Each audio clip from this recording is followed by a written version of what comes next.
Seth Perry from Morgantown, West Virginia, and this is my brief history of comedy and film. So where do I start exactly with the origins of comedy? Because comedy was kind of like the original film genre. Even though the French were making comedy films before we were, we followed in the same fashion in the late 1800s to the early 1900s because without sound, we had to rely on what could clearly be seen and conveyed through physical action and facial expression. And comedy was secondary to drama, but that didn't stop Keystone Studios from being solely dedicated to comedy.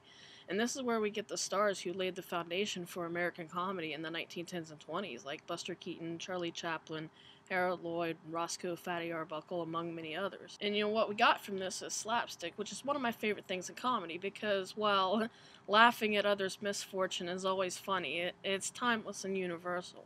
And with the coming of sound in the 30s came witty, rapid-fire, smart alecky lines, such as Groucho Marx was famous for. The 30s and 40s led into screwball comedies, which are pretty much early romantic comedies, but it got that name because it combined a little slapstick with outrageous scenarios, witty dialogue, and had a light romantic aspect to it. And these succeeded because of the Depression, because people wanted that escape.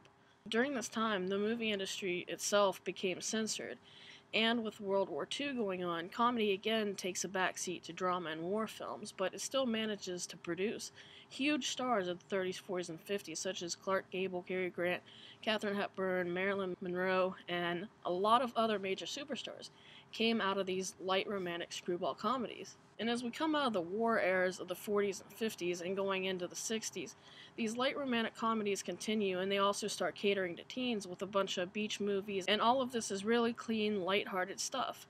But moving through the 60s, comedy starts to shift a little bit, and we begin to see satire arise as a vehicle to address real-life issues, such as in Dr. Strangelove, and for some reason that tiny little Bible just struck me as hilarious. And also, with the cultural revolution of the 60s and 70s, humor also becomes more sexualized, and we see more dark humor.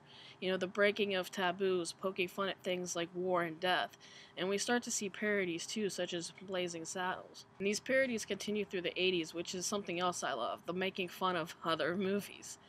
Such as Airplane, Spaceballs, and another of my favorites, the Police Academy movies, are actually a throwback to the bumbling Keystone Cops from Keystone Studios that I mentioned in the beginning. Then into the 90s, we start to get back to some of that slapstick comedy with exaggerated characters through people like Jim Carrey. And they like to say that gross-out comedy is something that came about in the 90s, and while we do have that now, come on, who are we kidding?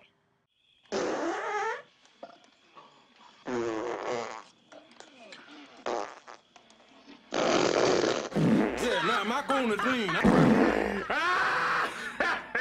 Oh, my baby, too. But yes, we have gotten raunchier and nastier in recent years, but still, comedy today is mixed with and integrated into every other genre, and it utilizes a mix of everything from the past. Slapstick, sharp wit, dim wits, half-wits. Is you gonna peel that? I know what's in it. Crazy characters, crazy situations, and yes, the addition of the lewd and the crude. And that's all the time I have for now. I hope you had fun, and thanks for watching. It's happening. It's happening. It's happening. It's happening. It happened. What are you doing? It happened. Well, you're really doing it, aren't you?